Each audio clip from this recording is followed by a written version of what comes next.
the Ignition News. It's good to have you on the show today. We have a few stories to talk about. I'm excited, but I love the trivia. So let us get into our trivia. It is May 14th, and in 1607, English settlers established Jamestown, Virginia, marking the first permanent English settlement in North America and the beginning of a brutal era of colonial expansion. In 1796, Edward Jenner performs the first smallpox vaccine in England, obviously a big breakthrough in public health. In 1942, Congress creates the Women's Auxiliary Army Corps, allowing women to serve in non-combat roles in the Second World War, something Pete Hegseth is actively working to dismantle. In 1973, Skylab, the first space station launched by the United States, reaches orbit to begin its mission for celestial observation. Let's see, what do we got? It's National Dance Like a Chicken Day.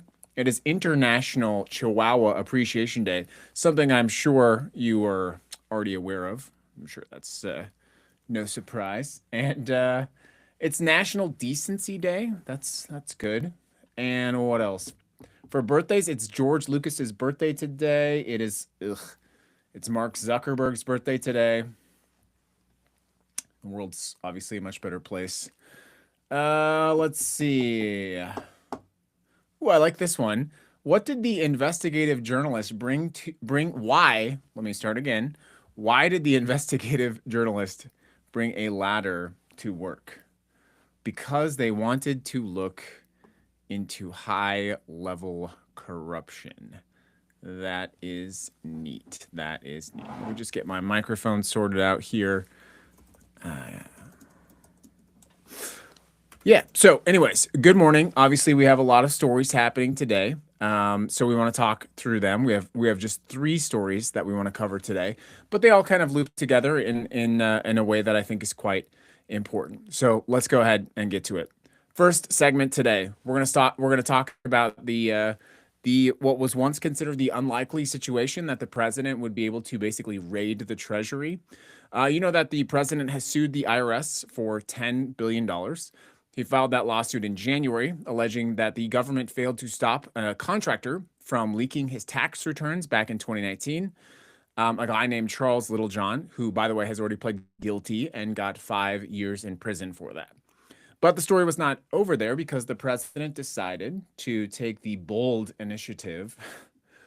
By the way, JD Vance, right? He's on this campaign to end corruption. So the president sues the IRS. And of course, the DOJ is run by Todd Blanche, who has been the president's personal attorney. The president personally bragged that Blanche kept him out of jail for years. And yeah, the Justice Department, led by the president's former attorney in his criminal matter, is leading the negotiations with the president. The president is leading the negotiation with his former attorney with himself. So two options are on the table here. Option one, a direct cash payout to the president and his sons from the Treasury. Option two, the IRS drops all audits of Trump, his family, and his business permanently. So what you have is the president is negotiating with himself. His lawyers are on one side of the table. His government is on the other side of the table. And it's basically the same guy in both chairs. Obviously, a federal judge has already flagged the obvious constitutional problem, noting that, of course, the president named adversaries are entities whose decision are subject to his direction. In plain language, you can't sue someone you control. But the race to settle before a May 20th hearing means nobody may have an answer for that in court. For what it's worth, the Tax Law Center pointed out that this might be a crime. Federal law under Section 7217 of the tax codes makes it explicitly illegal for the president or White House to directly or indirectly request that the IRS terminate any ongoing audit. Violations carry 5 years in prison. Senator Elizabeth Warren called it a, quote, massive, unprecedented scandal. Don Beyer called it the largest single act of grand larceny in history. So we have a president who ran this America First campaign trying to pickpocket America's treasury And the people running that settlement are the people who work for him. Wild. Meanwhile, Americans are leaving, not just visiting other places. They're not just vacationing in foreign countries. They are permanently leaving. An estimated 180,000 Americans emigrated in 2025, according to the Pew Research Center. That is the largest outbound migration of United citizens in decades. And for the first time since the Great Depression, the United States saw net negative migration. More people left the United States than arrived in the United States. Let that sit for a minute. This is a country that has, literally built on immigration. This is the place that people risked everything to come to, right? And it's now a place where more people have left than have entered the country. Renunciations tell the same story. Before 2009, roughly 200 to 400 Americans formally renounced their citizenship. That's where you just give up your citizenship. And the global queue for renunciation appointments now exceeds 30,000 people. 30,000 Americans are waiting in line to give up their citizenship. The renunciation fee also dropped from $23.50 to $450. So because of that, analysts expect the number to dramatically accelerate. And it's not just the wealthy leaving. It is average everyday people like you and I. A February 2025 Harris poll found that 68% of Americans considered emigrating cited unattainable homeownership and feeling like they were merely surviving instead of thriving. 49% cited cost of living, 49% cited political disagreement.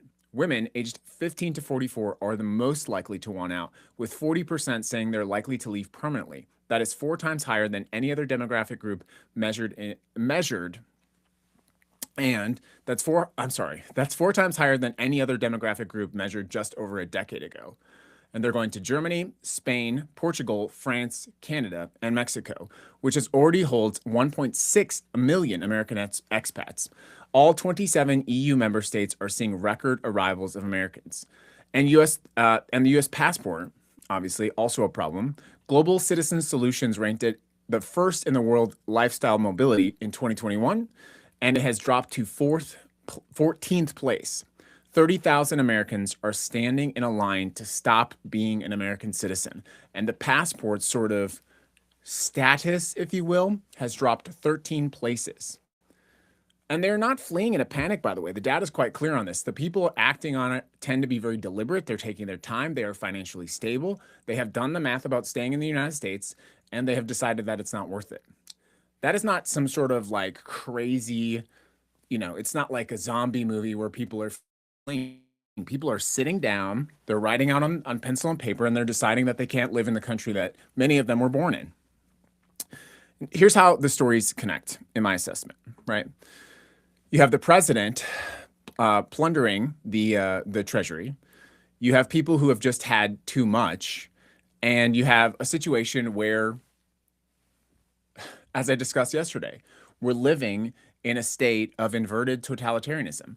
All across the country, we're seeing the situation where people are going to these city council meetings and they are literally saying they've had enough. They ask their city council to say, no, I'm not going to do something. Don't put this data center here. And they put it there anyway. And that leaves us with the question, what about those people who can't leave?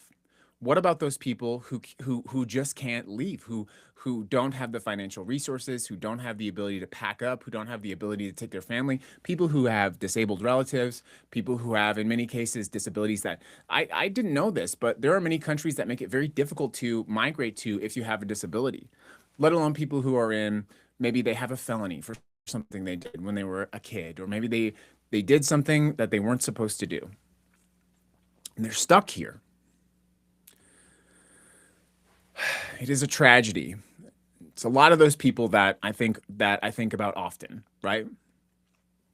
And the last story I wanted to talk about today is the DNC.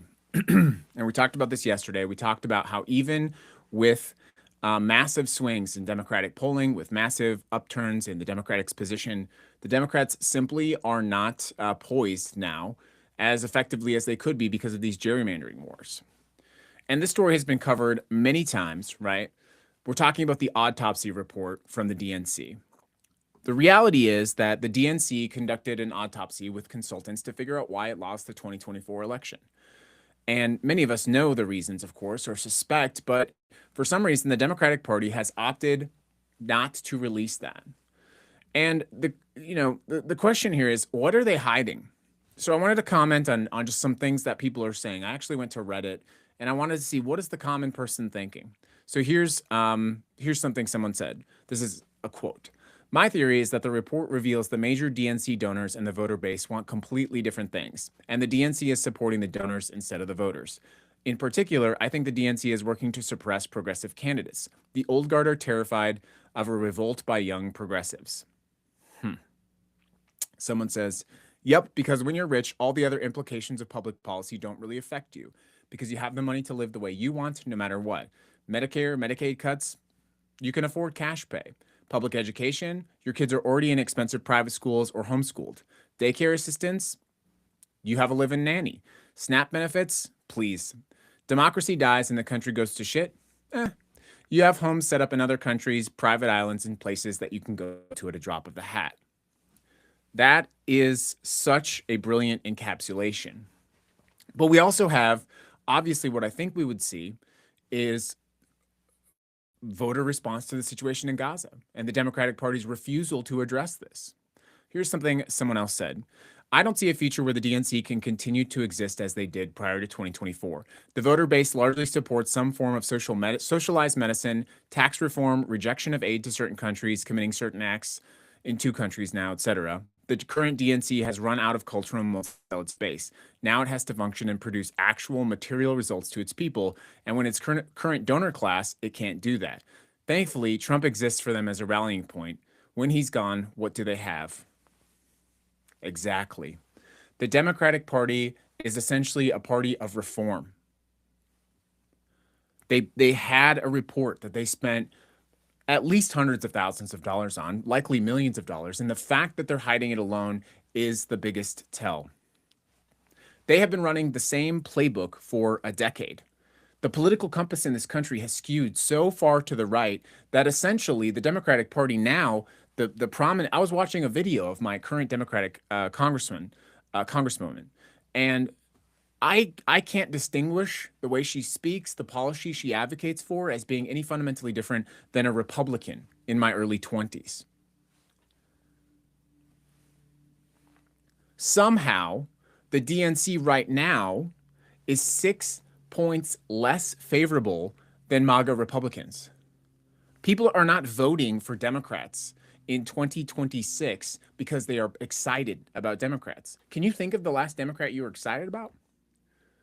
And I talked about this in a different format, but I believe the single biggest pivot moment will come in 2 forms and factions, one more powerful than the next. Number 1, Graham Plattner will win in Maine. A Graham Plattner victory will fundamentally disrupt the DNC, and it will prove that the DNC does not have the relevance or power to stop ascendant progressive candidates. Number 2, James Talarico will reshape what it means to be a progressive Christian Democrat in the United States of America, which will fundamentally alter the power structure in key battleground states if the Democratic Party is willing to accept a Christian voter base. But this remains a question, and it remains a challenge for Talarico.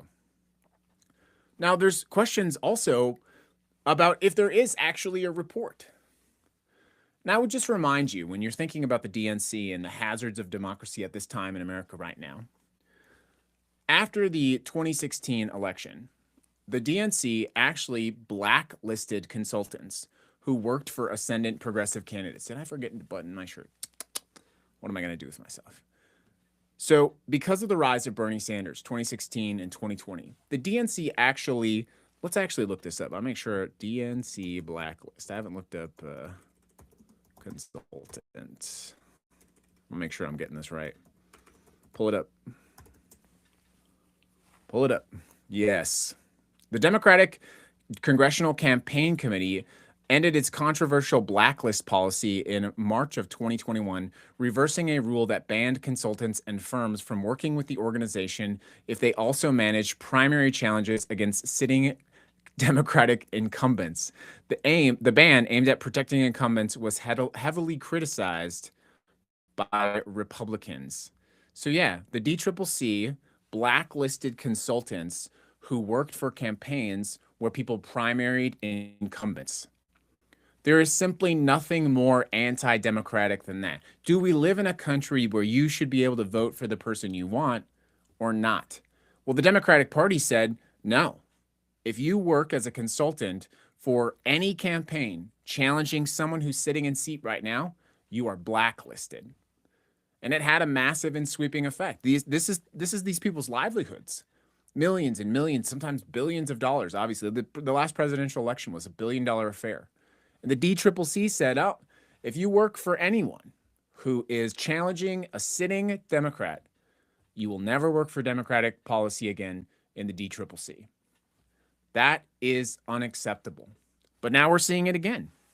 And the thing that I keep saying is, you can't simply have, as a Democratic Party, your policy be, oh, we are not Donald Trump. That doesn't work anymore. And the Democrats have to find a solution. So all these stories kind of point in one direction, in my assessment, when you really look at it. And that is that America is like a ship in the ocean. And it is a ship that has sort of lost its propulsion.